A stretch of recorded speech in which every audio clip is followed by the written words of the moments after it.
पूजा के चक्कर में नहीं आता। पूजा तो वो छत पे सुबह सुबह जाना होता है ना, मैं भी नहीं जानता था। सबसे पहले नमस्ते। अ, शाम की रखी है क्या बने? देख लेना। हाँ जी साहब, कहाँ चल रहे थे अपन?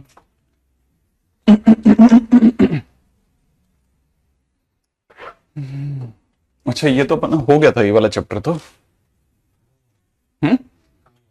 क्यों? कौन? कौन से? अच्छा, ओके। अच्छा, वो वहां तक इनवर्स फंक्शन नहीं हो गया शायद वो वाला। बस इसमें देख लेते हैं एक बार जरा। ठीक है। देखो, अब आते हैं फटाफट से इस पे।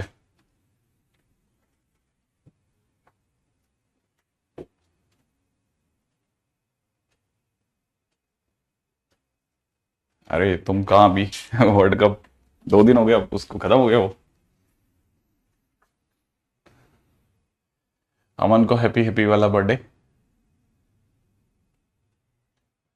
है ना? हाँ, वैसे देखा जाए चैप्टर में तो सच ऐसा कुछ है नहीं देखने वाला।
हम लोगों ने अभी तक लगभग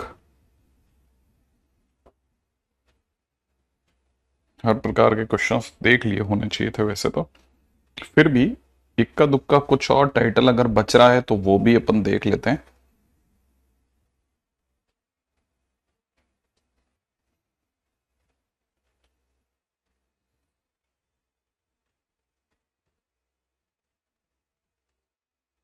है ना?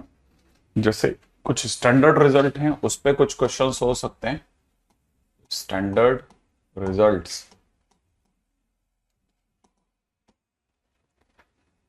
उस पे कुछ क्वेश्चंस थे।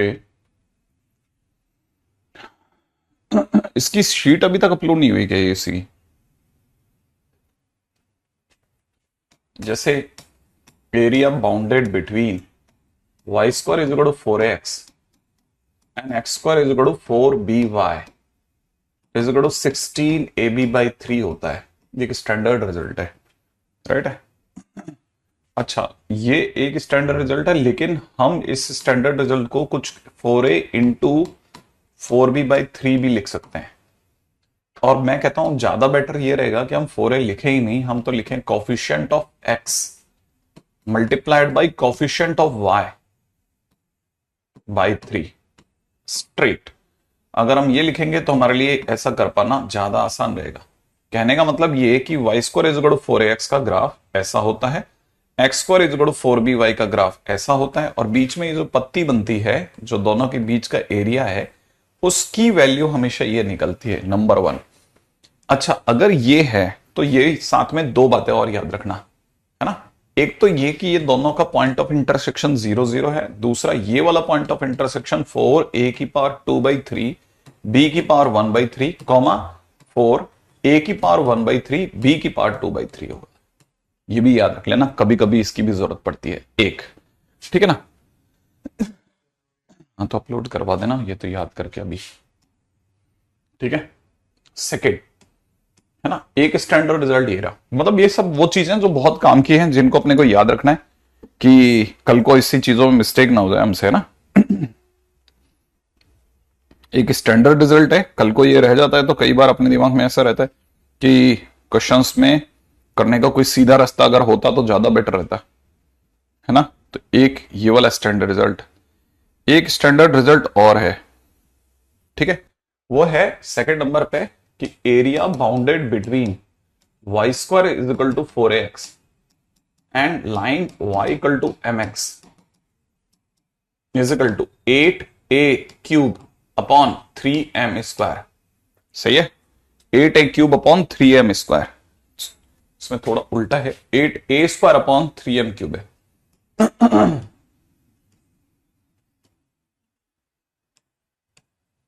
ठीक है, 3m क्यूब। हालांकि ये वाला रिजल्ट उतना यूज में नहीं आता, लेकिन फिर भी कभी कभी यूज में आ सकता है। और इसका बेसिक थीम ये है कि अगर ये वाई स्क्वायर इज 4x है और ये curve line y equal to mx है, ठीक है, तो इन दोनों के बीच में जो आधी पत्ती जैसा दिख रहा है, ठीक है, इसका एरिया। हालांकि इसका उससे कोई कनेक्टिविटी नहीं है, लेकिन फिर भी बताने के लिए, है ना। अच्छा, पॉइंट नंबर 3, जब भी कहानी में पैराबोला हो, जैसे पैराबोला में दे रखा है, जैसे अपन y square is equal to 4x ले लेते हैं और एक लाइन ले लेते हैं, लाइन हो जाएगी डायरेक्ट डबल ऑर्डिनेट। ठीक है, लाइन हो जाएगी डबल ऑर्डिनेट। तो area bounded between parabola this and line DO is equal to 2/3 of rectangle, 2/3 of area of rectangle made by DO and coordinate axis. ठीक है, ऐसा लिखा जाता है, लेकिन समझा ऐसे नहीं जाता। समझा ऐसे, पहले एक बार इसको बता देता हूं। ये बेसिकली कह रहा है कि ये y square is equal to 4x है और इसकी कोई सी भी डबल ऑर्डिनेट एक ऐसी लाइन होती है जो ऐसे परपेंडिकुलर खड़ी होती है एक्सिस के। अगर डबल ऑर्डिनेट से हम किसी भी तरह से एक रेक्टेंगल कोऑर्डिनेट एक्सिस के साथ साथ बनाने की कोशिश करें, तो जो भी रेक्टेंगल हमारे हाथ में लगेगी उसका एरिया जब भी आप निकालोगे, एरिया निकालते ही उसका 2/3 कर देना। 2/3 एरिया इन दोनों के बीच में घिरा हुआ एरिया निकल जाएगा। माने जब भी आपकी कहानी में, ध्यान रखना भाई ये बात का, आपकी कहानी में जब भी पैराबोला आया और कोई भी स्ट्रेट लाइन आई जो कि उसके एक्सिस के टेंजेंट, मतलब उसके वर्टेक्स पे बनने वाले टेंजेंट के पैरेलल है, तो वर्टेक्स पे आप सीधी बात एक रेक्टेंगल बनाने की कोशिश करना उस लाइन के साथ में, और रेक्टेंगल का एरिया निकालना, तो आपको इन दोनों के बीच में फंसा हुआ एरिया जल्दी मिल जाएगा उसका 2/3 करते ही। ठीक है ना।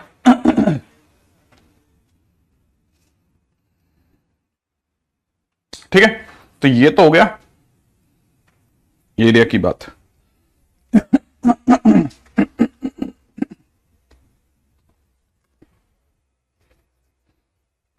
ठीक है, अब आते हैं क्वेश्चन पे।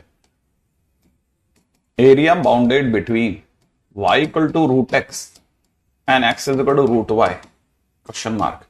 ठीक है, तो अपने को पता होना चाहिए y equal to root x का ग्राफ ये वाला होता है, ठीक है ना। x is equal to root y का ग्राफ ये वाला होता है। ठीक है, this is y equal to root x, this is x is equal to root y।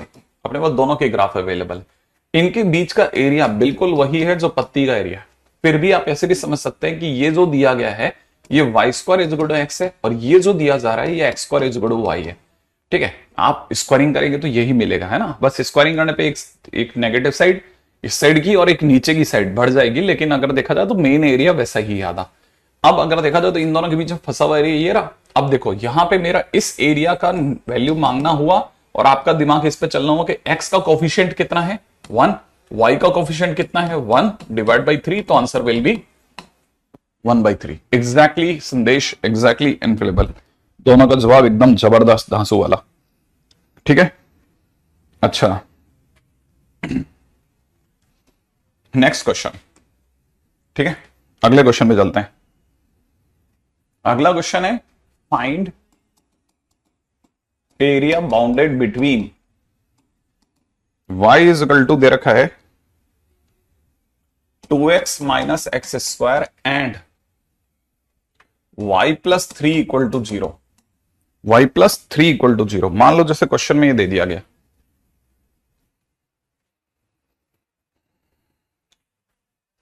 ठीक है।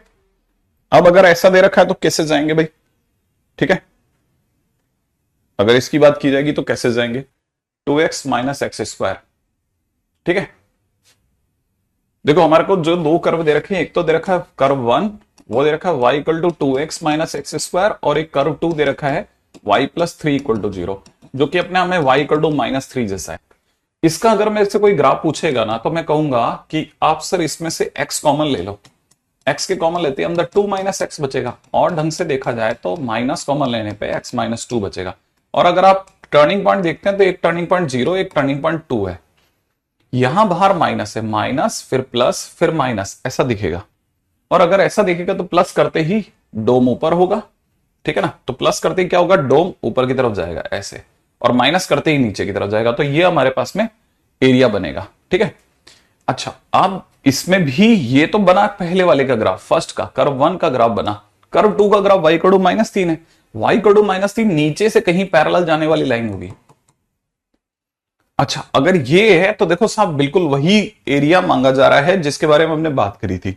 पैराबोला इन्वॉल्व हुआ, लाइन इन्वॉल्व हुई, और लाइन अगर by the way parallel to axis है, ठीक है, इसके वर्टेक्स पे बनने वाली लाइन क्या है, ठीक है। तो हम तुरंत क्या करेंगे ना, एक रेक्टेंगल बनाने की कोशिश करेंगे। अब रेक्टेंगल कहां बनेगी, रेक्टेंगल बनेगी इस लाइन पर, जिसे आप टीवी कहेंगे, माने जो टेंजेंट एट वर्टेक्स होगा। और वर्टेक्स कहां से जाएगा, वर्टेक्स की क्लैरिटी है सबको कि वर्टेक्स बनेगा, अगर ये 0 है ये 2 है तो वर्टेक्स बनेगा सर 1 पर। अगर 1 पे बनेगा तो इस पॉइंट के कोऑर्डिनेट हो जाएंगे 1, है ना। मैं x की जगह 1 रख रहा हूं, तो 1 इंटू 1 माने 1,1, सही है। तो ये लाइन की वैल्यू हो जाएगी y इक्वल टू 1। अगर ये y इक्वल टू 1 हो गई तो मैं इस पॉइंट से, मुझे जो पता नहीं है अभी भी, मैं तो इस पॉइंट से इस पे एक परपेंडिकुलर डालूंगा, सेम वे इस पॉइंट से भी एक परपेंडिकुलर डालूंगा, और मेरे को एक रेक्टेंगल जैसा कुछ दिखने लगेगा। अब मुझे रेक्टेंगल के कोऑर्डिनेट भी चाहिए, ठीक है। तो बस मुझे सिर्फ इसके कोऑर्डिनेट मिल जाए, बाकी तो मैं बता दूंगा, है ना। अब मैंने क्या किया, y इक्वल टू माइनस 3 उठा करके इसके सामने रख दिया, है ना। y इक्वल टू माइनस 3 यहां रख दिया, तो minus 3 is equal to 2x minus x square बना, x square minus 2x minus 3 बराबर 0 बना, x माइनस 3 x प्लस 1 बराबर 0 बना। इससे x की वैल्यू आ गई 3, इधर x की वैल्यू आ गई माइनस 1, और क्योंकि लाइन तो y इक्वल टू माइनस 3 थी ही थी, तो y इक्वल टू माइनस 3 दूसरा कोऑर्डिनेट बन गया। अब मेरे पास में सारी चीजें अवेलेबल है, क्या अवेलेबल है मेरे पास में, इस रेक्टेंगल के सारी चीजें अवेलेबल है। कोई पूछे इन दोनों के बीच में गैप कितना, तो मैं कहूंगा 4, सही है। कोई पूछे इन दोनों के बीच में गैप कितना, तो मैं कहूंगा 1 इसका, 3 इसका, 4, ठीक है। तो ये बेसिकली रेक्टेंगल बोला जा रहा है, पर ये अंदर ही अंदर स्क्वायर हो गया। तो मतलब मेरे को ये पता चल गया कि शेडेड एरिया जो मेरे से मांगा जा रहा था, ठीक है, वो अपने आप में 2/3 ऑफ, है ना, रेक्टेंगल का एरिया। रेक्टेंगल का एरिया बोले तो 4 इंटू 4, ठीक है। तो मेरा आंसर विल बी 32/3। लीजिए साहब, क्वेश्चन फिनिश, राइट है। तुरंत प्रभाव से अगले क्वेश्चन में आ जाइए।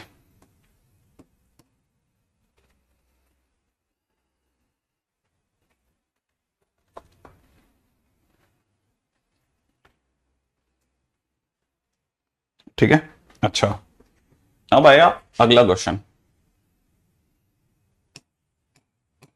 एरिया बाउंडेड बिटवीन, कर्व 1 पे दे रखा है y square minus 2y plus में 4x plus 5 equal to 0। Curve 2 के नाम पे दे रखा है x square plus 2x minus y plus 2 equal to 0, right है। ऐसा कुछ देने की अगली की कोशिश रही है। पहला कर्व दिख रहा है साफ साफ, है ना भाई, ठीक है।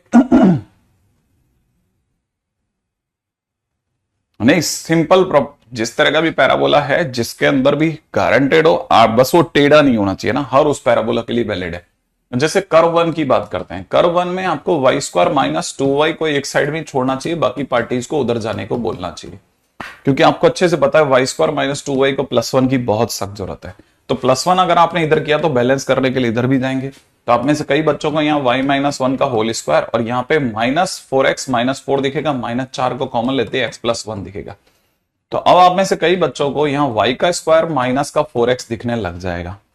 y square is equal to -4x का मतलब हो गया इस साइड का पैराबोला। बस अब की बार ये जो पॉइंट है, ये पॉइंट ओरिजिन ना होकर के, है ना, x की वैल्यू -1 और y की वैल्यू 1, माने -1,1 आ रहा है, ठीक है ना। तो पहली बात यह है तो पैराबोला, बस बन कहीं और रहा है, ठीक है। दिखने में गंदी सी इक्वेशन इसलिए आ रही है क्योंकि ये कहीं और बन रहा है, ओरिजिन पे नहीं बन रहा।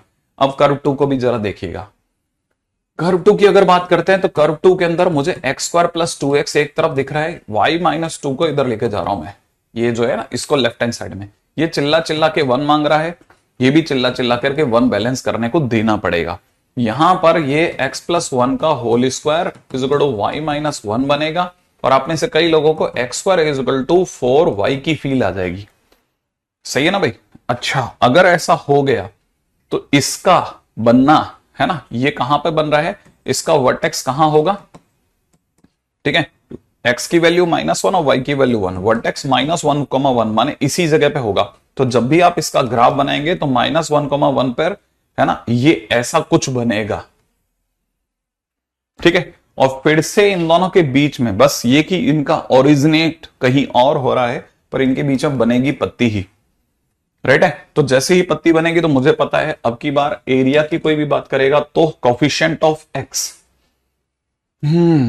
अब देखो यहां पर आएगा मजा, कोफिशिएंट ऑफ x, है ना, यहां x plus 1 coefficient of x बन जाएगा मेरे लिए -1, राइट है। इधर coefficient of y will be 1, ना ना ना ना, ये बड़ा गजब है, ठीक है।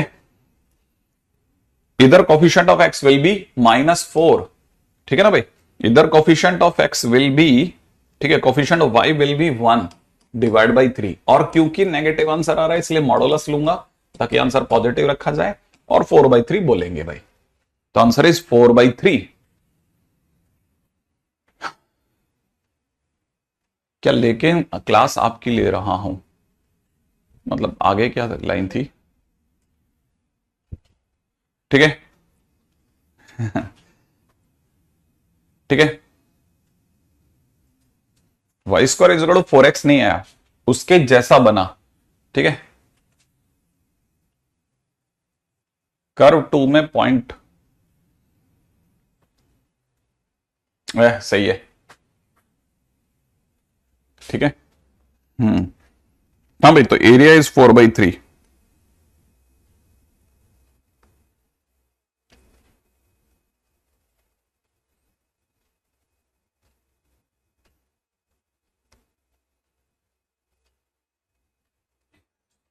हम्म हम्म नहीं नहीं, वैसे ही उसको लगा कि ये गलत है, लेकिन है नहीं।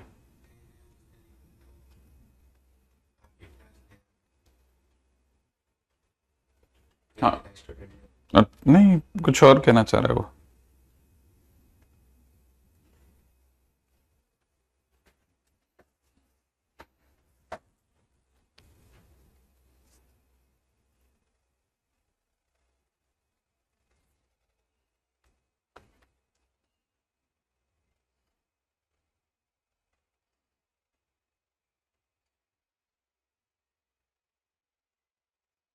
ठीक है, चलिए सब, ये हमारा इस चैप्टर के अंदर ये वाला टाइटल और बच रहा था, ये वाला टाइटल भी संपूर्ण हुआ। अब चलते हैं अपन लोग अगले चैप्टर की और, राइट है। सर एक्स और वाई दोनों का कोफिशिएंट -4,4 नहीं, देख इधर नहीं है, ठीक है। उस वाले में तो -4 मिल गया, लेकिन इस वाले में आगे कुछ नहीं है, तो 1 लूंगा मैं इसका कोफिशिएंट, ठीक है। ठीक है, चलते हैं सब नए चैप्टर की ओर, जिसका नाम है डिफरेंशियल इक्वेशन, राइट है, डिफरेंशियल इक्वेशन, ठीक है। एक क्वेश्चन श्योर शॉर्ट आता ही आता है, इसमें कोई डाउट ही नहीं है, दुनिया में किसी से पूछ लेंगे, ठीक है। इससे एक चैप्टर वो दे के ही रहेगा। अच्छा, अब अगर बाय द वे इसकी चर्चा की जाए तो डिफरेंशियल इक्वेशन, हालांकि हमने शिफ्टिंग ऑफ ओरिजिन पे इक्वेशन हमने पहले भी करके रखा है, ठीक है, तो हम वैसे भी देखा जाए तो उस पे एज पे थे ही थे। डिफरेंशियल इक्वेशन पे एक क्वेश्चन आना पक्का हो गया। कोई सा ऐसी जगह नहीं है जहां पर, है ना, इसका यूज ना होता हो। इवन कई बार तो आईटी क्वेश्चन ही इससे शुरू करता है और फिर उसे लिमिट और कॉन्टिन्यूटी में लेके जाता है, ठीक है ना। तो बहुत ही काम का चैप्टर है। तो सबसे पहले तो डेफिनेशन पार्ट पे आते हैं, ठीक है। डिफरेंशियल इक्वेशन, ठीक है, कंटेन्स 3 पार्ट। पहला इंडिपेंडेंट वेरिएबल, ठीक है, दूसरा डिपेंडेंट वेरिएबल, ठीक है, और तीसरा डिफरेंशियल कोफिशिएंट।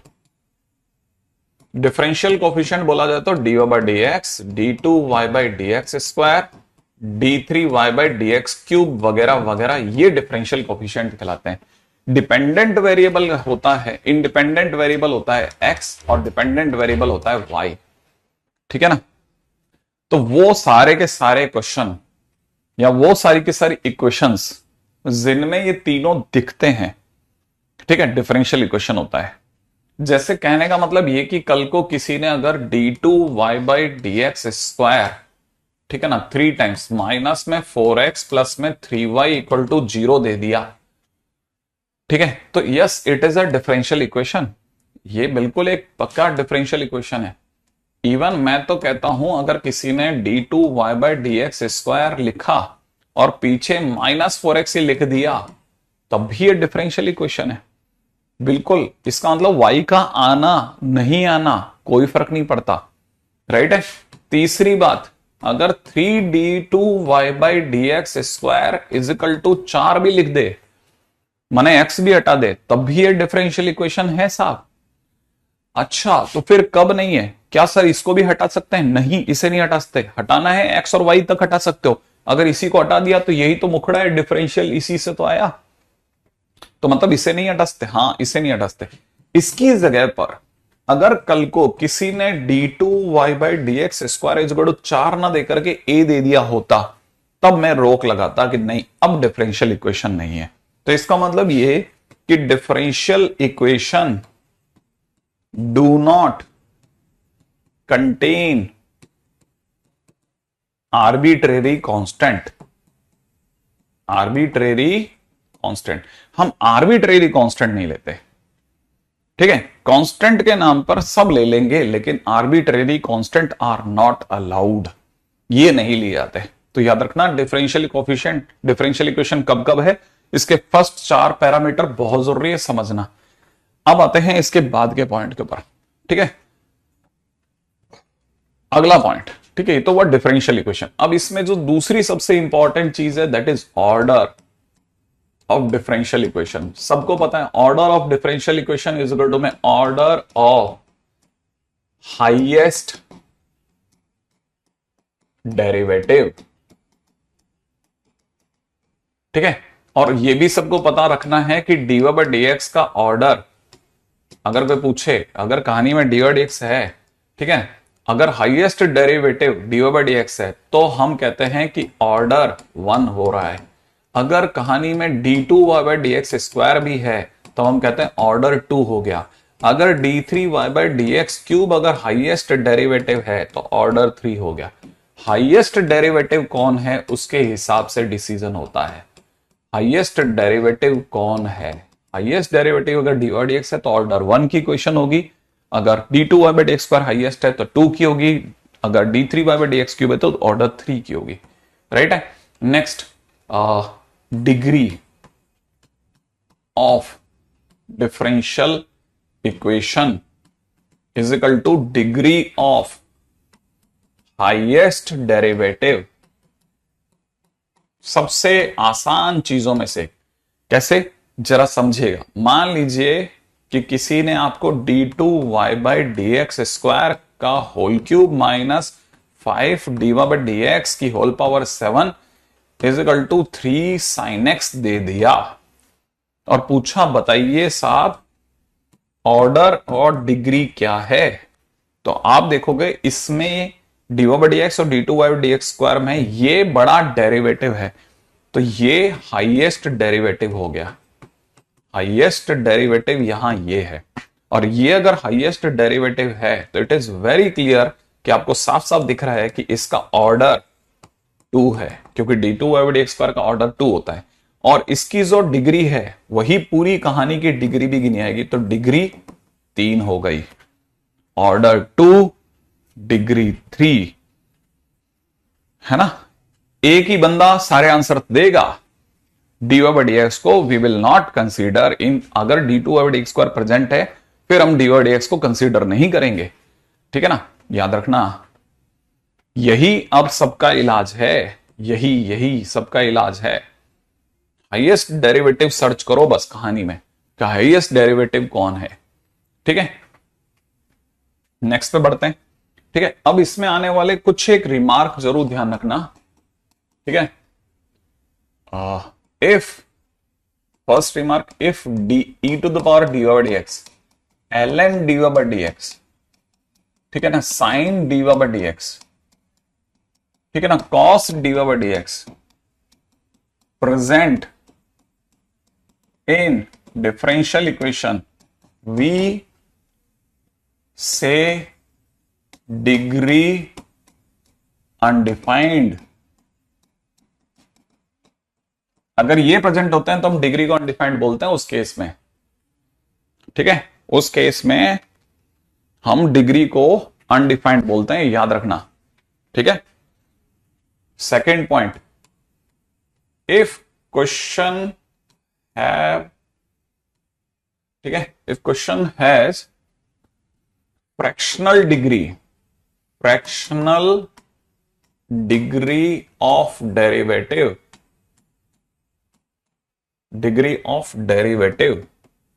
ठीक है, derivative, we remove fraction, then state order और डिग्री, ठीक है।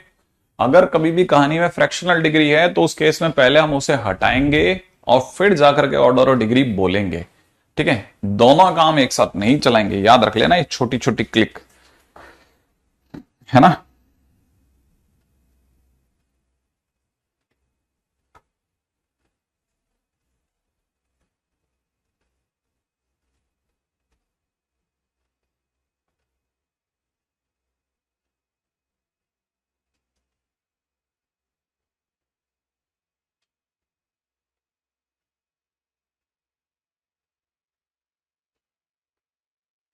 ठीक है, आगे बढ़ते हैं नेक्स्ट पॉइंट की ओर।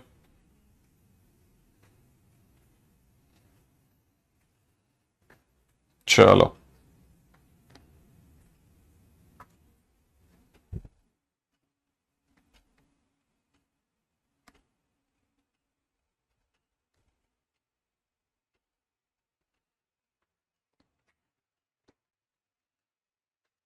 जैसे मान लीजिए क्वेश्चन में किसी ने d2y/dx² is equal to 1 plus dy/dx की होल पावर 14 की पावर 5/3 दी है, और फिर ऑर्डर और डिग्री की डिमांड करी है, ठीक है।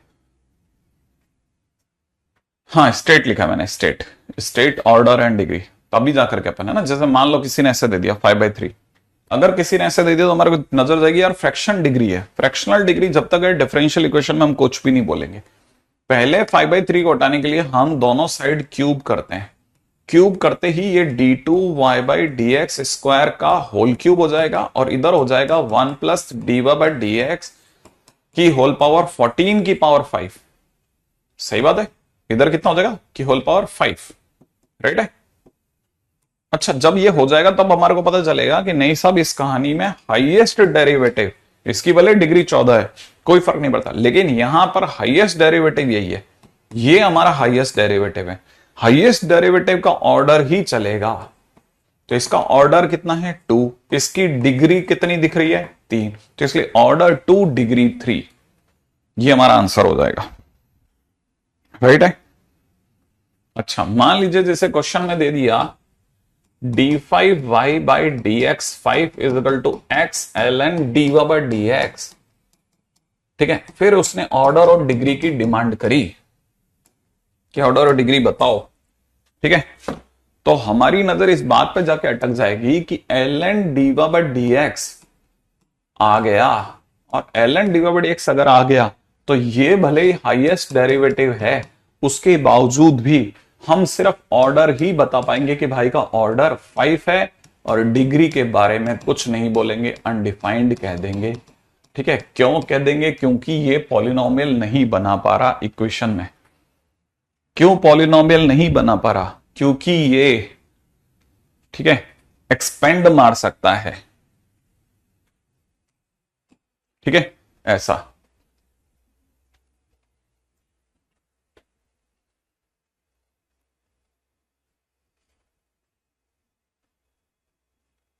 पता नहीं यार कोई कौन है वो बड़ा टीचर, आशीष।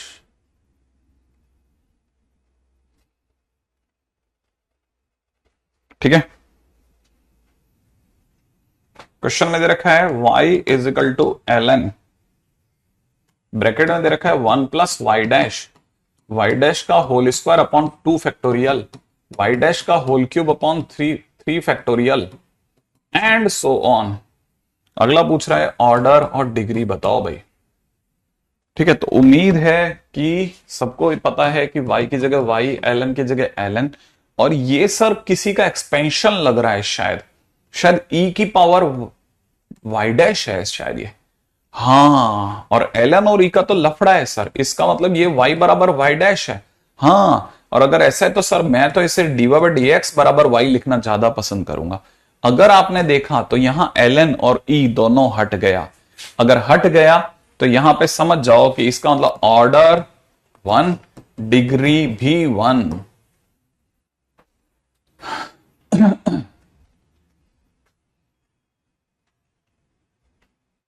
ठीक है, आई थिंक यहां से बात समझ में आ गई होगी कि ऐसा नहीं है कि हम सिर्फ देख करके टिक मार करते हैं, हमारी पूरी कोशिश होती है कि अगर वो रिमूव हो जाए तो रिमूव करते हैं। Right, next, meaning of order. बहुत सिंपल सी केस है, इसको समझते हैं। मीनिंग ऑफ ऑर्डर, मान लीजिए जैसे किसी ने d2y by d x square is equal to 2x दे दिया, किसी ने डिफरेंशियल इक्वेशन दी कि मीनिंग ऑफ हाँ वो लाऊंगा अंशुल, मैं पीवाई की सीरीज पे बात करूंगा डेफिनेटली, है ना, लास्ट में इस पे बात करेंगे अपन, है ना। अच्छा, जैसे किसी ने ये दे दिया सपोज, तो हमको पता है सर इसका ऑर्डर 2 डिग्री 1 है। ठीक है ना। अच्छा, अगर ये ऑर्डर 2 डिग्री 1 है तो क्या क्या किया जा सकता है? इतनी समझदारी हमारे पास में होनी चाहिए कि अगर इसका ऑर्डर 2 डिग्री 1 है तो अगर हम उस बच्चे के साथ चलें जिसने ये बनाया होगा पहली बार, तो हम को पता होना चाहिए उसने अपनी कॉपी में किस क्रम में चीजों को जमाया। तो वो पता करने के लिए मैं इंटीग्रेट कर रहा हूं। अगर मैं इसका इंटीग्रेशन करता हूं तो यहां से मेरे को डी एक्स मिलेगा, यहां से मुझे 2, ये मुझे एक्स स्क्वायर प्लस C1 दे देगा, और इंटीग्रेट करता हूं तो मुझे दिखता है कि डी एक्स का y रह गया, इसका हो जाएगा x cube by 3 plus C1x। माने वो बच्चा इस जगह से शुरू रहा होगा, उसने एक बार यहां डिफरेंशिएशन किया और एक बार और किया, और वो 2x पे पहुंच करके डिफरेंशियल इक्वेशन बना बैठा। लेकिन सोचने की बात यह है कि कौन ऐसा विद्वान रहा होगा जिसने उसे कहा होगा 2 ही बार करना। तो पहली बारी में तो उसने 2 बार नहीं किया होगा डिफरेंशिएशन, उसने एक बार और भी ट्राई किया होगा। ठीक है, तो जैसे ही उसने इसे डिफरेंशिएट किया होगा तो d3y by d x cube बराबर में 2 रहा होगा, और एक बार और करने पे d4y बाई डी एक्स 4 बराबर 0 रख करके उसे बेहद आराम आ गया होगा। तो इसका मतलब गारंटेड उसने जब पहली बार डिफरेंशिएशन किया होगा तो जब तक उसे 0 नहीं मिला होगा ना, उसे मजा नहीं आया होगा, और डिफरेंशिएशन करके 0 तक गया होगा। अब कहां अचानक से सडनली फिर वो 2 पे ही रुक गया? तो इसका लॉजिक बहुत सिंपल है। लॉजिक ये है कि वो जिस दिन वापस आया होगा, ठीक है, तो वापस जाने पर उसे, ठीक है, वापस जब वो गया होगा तो उसे इंटीग्रेशन करके वापस जाना पड़ा होगा, और d3y by d x cube बराबर में 0 का इंटीग्रेशन C1 मिलना लगा होगा। एक बार और करने पर d2y by d x square is equal to उसे C1x प्लस C2 मिला होगा। राइट है, अच्छा, एक बार और जब वो इंटीग्रेशन करा होगा तो dy by d x is equal to c one x square by two plus c one x plus c two मिला होगा। और जब दोबारा इंटीग्रेशन करा होगा तो उसे y बराबर में इसका integration c one x cube by six, ठीक है, प्लस में c one x square by two plus में c two x plus c three मिला होगा। और वो इसको और इसको मिलाकर के चक्रा गया होगा, है ना। क्यों? क्योंकि उसे ऐसा लगा कि यार जिस जगह से मैं शुरू होता हूं मैं कहीं और पहुंच जाता हूं, शक्लें ही बदल जाती हैं सर फंक्शन की। इसमें तो कोई, है ना, इसमें तो सर कोई भी एक्स स्क्वायर का टर्म ही नहीं है, लेकिन यहां तो सर एक्स स्क्वायर का टर्म भी आ गया। अब यहां पर आकर के उसे ऐसा लगा होगा यार ये कहानी उतनी सीधी नहीं है जितनी मुझे दिख रही है। फिर जाकर के उसने डिसाइड करा होगा यार कोई ऐसी जगह हो जहां से मैं जितनी बार डिफरेंशिएशन करूं उतनी ही बार इंटीग्रेशन करके सेफ उसी इक्वेशन पे आ जाऊं। तो उसे समझ में आया होगा अब अगर मुझे उस जगह तक जाकर के वापस आना है, ठीक उसी इक्वेशन पे पहुंचना है, किसी और दूसरी इक्वेशन पे नहीं पहुंचना, तो मुझे इस कहानी के माने जहां से मैं शुरू कर रहा हूं उसके आर्बिट्रेरी कांस्टेंट गिनने आने चाहिए। अगर इसके आर्बिट्रेरी कांस्टेंट दो हैं शुरुआती कहानी के, तो मुझे दो ही बार डिफरेंशिएशन कर करके वापस लौट जाना चाहिए।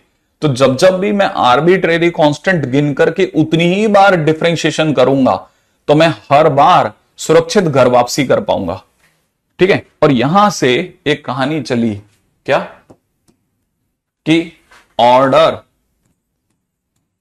Of differential equation is equal to number of arbitrary constant present in differential equation. और यहां बिल्कुल सेफ रास्ते मिलने लगे। तो फिर लोगों ने गिनना चालू करा आर्बिट्रेरी कांस्टेंट्स को। क्या यार उतना ही ऑर्डर होता है किसी भी डिफरेंशियल इक्वेशन का जितना उसकी मूल इक्वेशन में आर्बिट्रेरी कांस्टेंट प्रेजेंट होते हैं। जितने आर्बिट्रेरी कांस्टेंट होंगे उतने ही बार डिफरेंशिएशन करना सेफ रहता है। सही है, उतनी ही बार डिफरेंशिएशन करना सेफ रहता है, सेफ। चलिए साहब नेक्स्ट पॉइंट के ऊपर बात करते हैं तुरंत, ठीक है। इसका मतलब यह कि अब हमें, है ना, काउंटिंग आनी चाहिए, आर्बिट्रेरी कांस्टेंट की गिनती आनी चाहिए। अगर वो नहीं आती तो फिर लटक जाएंगे।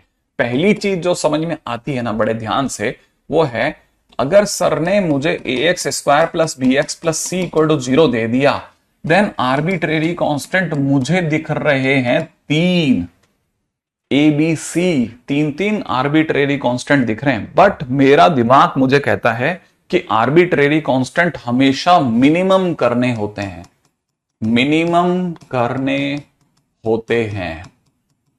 अब कैसे मिनिमम मिनिमाइज करें? कुछ नहीं, सी का डिवाइड लगा दो, सी का भाग लगाते ही ये बन जाएगा a by c x square b by c x plus में 1 बराबर 0। Arbitrary by arbitrary is another arbitrary, arbitrary by arbitrary is another, ये फिक्स कांस्टेंट हो गया। तो ये दो आर्बिट्रेरी हो, ये फिक्स। तो अभी देखा जाए तो 2 आर्बिट्रेरी कांस्टेंट रह गए। पहली चीज जो समझ में आनी चाहिए, ठीक है। अच्छा अब आते हैं पॉइंट नंबर 2 पर, ठीक है। अब सेकंड पॉइंट क्या है? सेकंड पॉइंट यह है कि आर्बिट्रेरी कांस्टेंट में जहां हम मिनिमम करने को गिनते हैं वहां साथ में इस चीज का भी ध्यान रखें कि जैसे y is equal to c x minus c square minus c cube मिल गया, तो हमें पता है दिखने में c c square c cube तीन आर्बिट्रेरी दिख रहे हैं, c c square c cube तीन आर्बिट्रेरी दिख रहे हैं, बट है ना 3 आर्बिट्रेरी है ना, but they all are connected. लेकिन ये जितने भी हैं ये सब आपस में जुड़े हुए हैं मेरे दोस्त। सी में एक सी की जगह 5 रख, अगर किसी सी की जगह 5 रख दिया तो बाकी सब भी तो 5 या 5 का स्क्वायर या 5 का क्यूब बन जाएंगे भाई। तो एक में बदलाव सब में बदलाव है। और अगर ऐसा कभी भी हो जाता है कि एक से दूसरा दूसरे से तीसरा कनेक्ट होता है तो हम उन्हें कहते हैं कि नहीं, अब कहानी में ये 3 नहीं है, एक है, ठीक है। इफ दे आर कनेक्टेड, ठीक है, we consider them one arbitrary, हम एक आर्बिट्रेरी गिनते हैं, तो ये भी समझ के चलना पड़ता है कि यार एक ही गिनेंगे। हाँ, अगर बाय द वे 3 आर्बिट्रेरी दिख रहे हैं लेकिन अगर इंटरकनेक्टेड है तो उसे एक ही गिनते हैं। अच्छा, ये भी एक पॉइंट है जो ध्यान रखना। तो आर्बिट्रेरी कांस्टेंट में 2 बातें याद रखनी है। एक, जितना न्यूनतम कर सकते हो उतना न्यूनतम करो। दूसरा, ठीक है ना, अगर बाय द वे एक से दूसरा कनेक्टेड हो तो हम उन्हें एक ही गिनेंगे। ठीक है। अच्छा, अब जैसे एक पॉइंट पर और चर्चा करते हैं। राइट है, y इज इक्वल टू में c1 e की power x plus c2 plus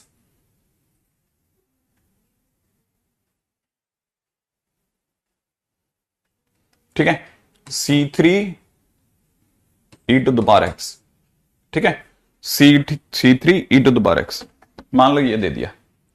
और फिर किसी ने अगर by the way number of arbitrary गिने, नंबर ऑफ आर्बिट्रेरी कांस्टेंट पूछे, तो हमारे दिमाग में आएगा साहब दिखने में तो 3 दिख रहे हैं, हाँ, लेकिन जब तक वो नहीं बोलेगा हम मिनिमाइज कर सकते हैं। अगर उसने लिख दिया कि C1 C2 C3 और 3 आर्बिट्रेरी तो फिर 3 ही होंगे। अदरवाइज अगर उसने नहीं लिखा तो हमारी पूरी कोशिश रहेगी कि हम इसे लिखें C e की पावर x e की पावर C2 प्लस में C3 e की पावर x। सही है, और दोनों में से e की पावर x कॉमन ले लें, मुझे दिख जाएगा C1 e की पावर C2 प्लस में C3। राइट है, जैसे ही मुझे ये दिखेगा मैं जानता हूं e की पावर C2 कांस्टेंट है। Constant into constant is a constant, constant plus constant is another constant. तो मैं 3 कांस्टेंट की बात क्यों चलाऊंगा, मैं इसे एक ही कांस्टेंट से निपटा दूंगा ना। अगर वो नहीं लिख रहा कि ये तीनों अलग अलग आर्बिट्रेरी हैं तो फिर मैं इन्हें एक आर्बिट्रेरी गिनवाऊंगा, एक आर्बिट्रेरी। अगर वो लिख देगा तो फिर ये फिर जितने लिख रहा उतने हैं। ठीक है, तो ये भी छोटी छोटी बातें जो ध्यान रखना, क्योंकि अगर आर्बिट्रेरी गिनने ही नहीं आए तो फिर ऑर्डर तक जाने के रास्ते बंद।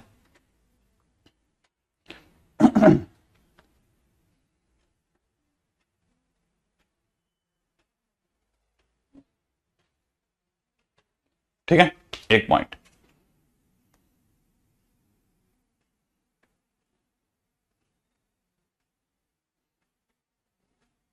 ठीक है, 2-3 चीजें हैं जो और ध्यान रखनी है। मेरा ना तो ख्याल है शायद यहां तक की चीजें तो कोई ज्यादा मुश्किल क्रिएट नहीं कर रही होंगी, लेकिन फिर भी ठीक है। अब चलते हैं formation of differential equation. Right है, क्वेश्चन में किसी ने पूछा कि find differential equation of ax square plus by square is equal to 1। ठीक है, इसकी डिफरेंशियल इक्वेशन बताओ। तो मुझे ये अच्छे से दिख रहा है कि सर इसकी डिफरेंशियल इक्वेशन तो, इसमें तो सर 2 आर्बिट्रेरी है ना। हाँ, तो सर फिर इसे 2 बार डिफरेंशिएट करेंगे और क्या आ जाएगी डिफरेंशियल इक्वेशन। एग्जैक्टली है तो 2 आर्बिट्रेरी, लेकिन 2 बार डिफरेंशिएट करेंगे, ये बात भी बराबर है, लेकिन करके देख लेते हैं ये और कंफर्म करते हैं। एक बार डिफरेंशिएशन किया 2ax बन गया, 2by dx बन गया। सही है, अच्छा, और 0 बन गया। तो इसे ज्यादा से ज्यादा साफ सुथरा करके ax प्लस में by dx इक्वल टू 0 लिख लेते हैं। लेकिन अगर आप 2 बार डिफरेंशिएशन कर रहे हो तो फर्स्ट डिफरेंशिएशन और सेकंड डिफरेंशिएशन में गैप रखना। अब आप जब फर्स्ट टाइम डिफरेंशिएशन आपने यहां किया, अब आप दोबारा डिफरेंशिएशन करने वाला, थोड़ा गैप रख लो।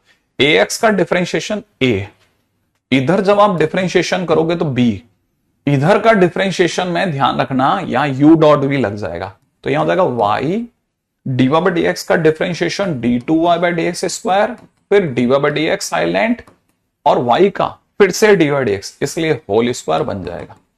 अब क्वेश्चन उठता है, हालांकि आप जवाब नहीं दे पा रहे, लेकिन क्वेश्चन उठता है कि क्या डिफरेंशियल इक्वेशन बन गई। तो लोग कहेंगे डिफरेंशियल इक्वेशन नहीं बनी। क्यों नहीं बनी? क्योंकि इसमें आर्बिट्रेरी मौजूद है। मैंने कहा था हम आर्बिट्रेरी के रहते हुए डिफरेंशियल इक्वेशन नहीं मानेंगे। तो इस जगह पर एक ही इलाज है। एक बच्चे ने कहा सर एक काम करते हैं, सर इस ए को उस साइड ले जाओ। हमने कहा ले चलते हैं, और y d2y/dx² प्लस के अंदर कितना dy/dx का होल स्क्वायर। सही है, इसको माइनस ए कर देते हैं। और सर फिर तो ये वाला जो b है ना, इसको भी इसके नीचे डिवाइड में लगा दो।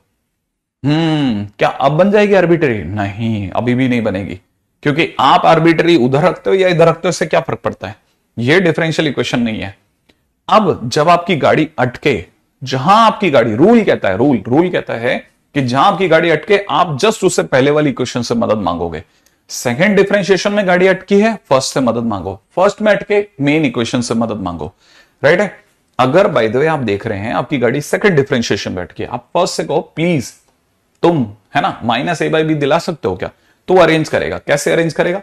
उसे अच्छे से पता है कि उसे by dy/dx को छोड़ना है, -ax को इधर ले जाना है। फिर वो क्या चमत्कार करेगा, इस x को कहेगा तुम डिवाइड में लग जाओ, इस b को कहेगा तुम यहां से हटो और इधर आ जाओ, और ये a/b की वैल्यू वो यहां रखवाना चाहेगा। जैसे ही वो यहां रखवाएगा, आप भी जानते हो, मैं भी जानता हूं, यहां हो जाएगा y d2y/dx² प्लस में dy/dx का होल स्क्वायर, और -a/b की जगह हो जाएगा y/x dy/dx। और जैसे ही ये हुआ, आर्बिट्रेरी हटा और डिफरेंशियल इक्वेशन बन गई। तो प्रॉपर रास्ता क्या कहता है? आर्बिट्रेरी गिनिए, उतनी बार डिफरेंशिएशन कीजिए, जब 2 बार करो तो पहले और दूसरे में गैप रखें, और जहां गाड़ी अटके उससे जस्ट पहले वाले से मदद मांगे। राइट, ऐसा। ठीक है, अगला क्वेश्चन।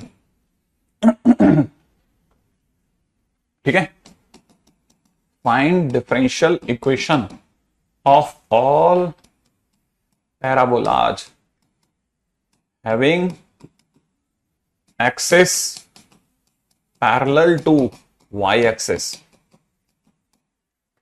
उन पैराबोलाज की डिफरेंशियल इक्वेशन बताएं जिनकी एक्सिस वाई एक्सिस के पैरेलल हो। अब इशू क्या है कि वो कई बार जब इस तरह के क्वेश्चन देते हैं ना, तो हमको बेसिकली छोटी, मतलब बेस कोऑर्डिनेट ज्योमेट्री की उम्मीद करते हैं कि भाई कैसा पैराबोला होता है जो एक्सिस। अब कई बच्चों के लिए तकलीफ ये होती है कि पैराबोला की एक्सिस क्या होती है सर। देखो साहब, हर पैराबोला के बीच में से एक डंडी गुजरती है, ये उसकी एक्सिस कहलाती है, याद रखना। ठीक है, वो जो डंडी होती है जिसपे मैंगो डॉली लगी होती है, ठीक है, वो एक्सिस कहलाती है। तो इसका मतलब ये एक्सिस है। अच्छा, ये एक्सिस अपने को वाई एक्सिस के पैरेलल चाहिए। हाँ, वाई एक्सिस के पैरेलल चाहिए, तो फिर तो सर ऐसा ले लेते हैं ना सर, लो यहां ले सकते हैं, हाँ उल्टा भी ले सकते हैं सर, इस तरफ से। मैं तो कहता हूं इवन यहां पे भी रख सकते हैं। तो कई सारे ऑप्शंस दिमाग में आए, लेकिन क्योंकि ये कहीं पर भी हो सकता है, इसलिए इसका वर्टेक्स मुझे अल्फा बीटा लेना चाहिए। और क्योंकि अपसाइड पैराबोला जैसा या डाउनसाइड पैराबोला, मैं अपसाइड लेता हूं तो y², ठीक है, y² is equal to 4a। ठीक है, अब यहां पे y² is equal to 4ax जैसा जरूर है, लेकिन y² की जगह y माइनस बीटा का whole square is equal to 4ax minus alpha बनेगा। सही है क्या? नहीं, सही नहीं है सर। नहीं, क्या x में क्या? हाँ, अब सही बोला ना, मैं बहुत देर से सोच रहा हूं, तो बोला नहीं है। यू जब भी बनता है, ठीक है, तो ये x² is equal to 4ay होता है। मेरे को लगा तू भूल गया। ठीक है, एनीवे x माइनस, क्योंकि ये तो बोल नहीं सकते, x माइनस बीटा का whole square is equal to 4b x minus, sorry y minus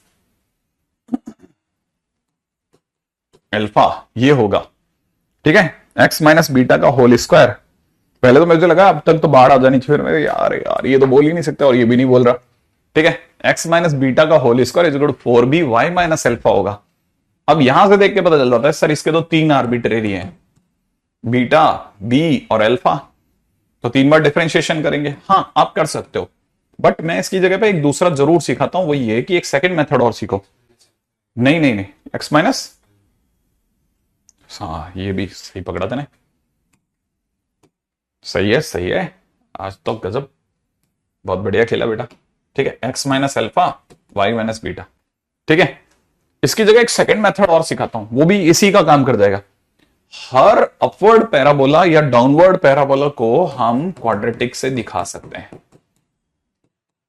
क्योंकि क्वाड्रेटिक इक्वेशन का ग्राफ अपवर्ड पैराबोला या डाउनवर्ड पैराबोला होता है, याद है ना। और अगर ऐसा हो गया तो आपको पता होना चाहिए कि जब भी आप इसको डिफरेंशिएट करोगे, सही है, तो डिफरेंशिएट करते ही it is 2ax plus b आएगा। कितनी बार करना है वैसे? नहीं, 3 आर्बिट्रेरी है ना, और एबीसी 3 आर्बिट्रेरी तो 3 बार, तो डिवाइड एक्स आएगा। सेकेंड बार करेंगे तो अब जब सेकेंड टाइम करेंगे तो कितना आएगा, यहां से डी हटाना पड़ेगा, ठीक है। सेकेंड बार डिफरेंशिएट करेंगे तो क्या आएगा, देखो d2y by d x square is equal to 2a, और जब एक बार और करूंगा तो d3y by d x cube is equal to 0। ये अपनी डिफरेंशियल इक्वेशन बन गई, d3y by d x cube बराबर 0। और 3 बार क्यों करेंगे, क्योंकि इसके 3 आर्बिट्रेरी हैं। सर इस बार सी का भाग नहीं लगाएंगे क्या, सी का डिवाइड लगाएंगे क्या, क्यों? हाँ क्या बात बोल दी, इस बार मैं 0 रहता है इसलिए सी के डिवाइड से कुछ फर्क नहीं पड़ा था, लेकिन इस बार जबरदस्त कहानी बन जाएगी, 3 के 3 ही मिलेंगे, कोई फायदा नहीं मिलेगा। तो 3 आर्बिट्रेरी नहीं है, ये 2 ही आर्बिट्रेरी हैं, तो 3 बार डिफरेंशिएशन बनता है, और मुश्किल भी नहीं आई कहीं। तो आपसे कई बार इस तरह के क्वेश्चन पूछ सकता है कि भाई कोऑर्डिनेट ज्योमेट्री से टच लेता हुआ क्वेश्चन ले लिया। जैसे एक क्वेश्चन और फेमस है कि find differential equation of all circles having center at y-axis and passing through origin, ठीक है, and passing through origin। अब फोटो बनना नहीं आनी चाहिए कि यार सेंटर कहां है, वाई एक्सिस पे, माने ये सर्कल है, इसका सेंटर वाई एक्सिस पर है, हाँ, और ओरिजिन से भी गुजर रहा है। अगर आप थोड़ा दिमाग लगा के फोटो बनाओगे तो आपको पता चलेगा ये वाली फोटो आ गई, सेंटर कहां है, वाई एक्सिस पर, और ये ओरिजिन से भी पास हो रहा है। तो आपको पता होना चाहिए कि फोटो अगर ये वाली आई है और इसका सेंटर अगर देखा जाए वाई एक्सिस पे, तो 0, a मान लेता हूं। अगर मैं 0, a मान लिया तो वाई कोऑर्डिनेट a है, माने हाइट a हो गई, माने ये चीज a हो गई। लेकिन ये अगर a हो गया तो ये तो रेडियस है, तो इसका मतलब ये कि इसका x माइनस 0 का होल स्क्वायर प्लस में y माइनस a का whole square is equal to a square बनना तय हो गया। तो ये हो जाएगा x square plus y square minus 2ay plus का a स्क्वायर बराबर a स्क्वायर, काट दो इसे, तो यह हो जाएगा x square plus y square minus का 2ay बराबर 0। कितने आर्बिट्रेरी, एक, कितने, एक ही आर्बिट्रेरी है। अगर एक आर्बिट्रेरी तो एक ही बार डिफरेंशिएशन होगा, अगर एक बार डिफरेंशिएशन होगा तो कर देते हैं 2x plus 2y diva by d x, और 2ay का 2a diva by d x बराबर 0। तो 2 2 2 हटा देते हैं, फाइनली यहां से रह जाएगा x प्लस यहां से रह जाएगा diva by d x bracket में y माइनस a बराबर 0। अब क्या करा जाए अब सोचना पड़ेगा। क्या हमारा आंसर आ गया, क्यों? जब तक ए बैठा है फंस गई गाड़ी। अब फर्स्ट डिफरेंशिएशन बैठ की तो मेन इक्वेशन मदद करेगी, ठीक है। तो हमने इससे ए मांगा कि भाई ए दो, ठीक है, ए डिमांड आई, डिमांडिंग ए। अगर ए की डिमांड आई तो ए तुरंत दे देगा कि लो भाई ए के लिए क्या चाहिए, 2ay को इधर लेके जाना है, और ए की वैल्यू दिख रही है x square plus y square upon 2y, ये उठा के यहां रख देते हैं। तो यहां पे कितना हो जाएगा x plus d y by d x bracket में y minus x square plus y square upon 2y equal to 0। ज्यादा से ज्यादा इसे क्या कर सकते हैं, संभाल के लिख दें, है ना, 2xy diva by d x, और यहां हो जाएगा y square minus x square equal to 0। ये हमारी डिफरेंशियल इक्वेशन तैयार हो गई, ठीक है। हालांकि फॉर्मेशन ऑफ डिफरेंशियल इक्वेशन वाला पार्ट हटा दिया गया है, लेकिन फिर भी मिनिमम तौर पे हमें देखो तैयारी रखनी चाहिए, ठीक है। इसलिए मैं इसके क्वेश्चंस 3 ही बता रहा हूं, जो 3 क्वेश्चन आपको बता रहेंगे फॉर्मेशन ऑफ डिफरेंशियल इक्वेशन, ठीक है। इसके बाद के चैप्टर के अंदर हम सिर्फ एक ही काम करेंगे, reduction of differential equation in basic equation. Basic equation में रिड्यूस करेंगे अब, ठीक है। और उसके लिए हमारे पास में जो पहला मेथड होगा उसका नाम है वेरिएबल सेपरेबल।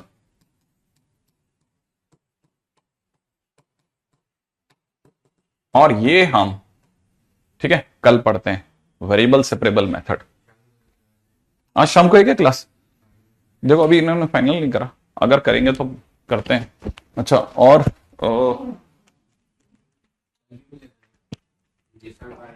कौन यार? विजय सर की क्लास टाइमिंग क्या है मेरे को नहीं पता। अभी आज भी है? आज वाला खाली है? अच्छा, आज एसकेएम सर की है, फिर तो कोई नहीं, चलो। लेकिन एसकेएम सर तो आ गए ना या नहीं आए?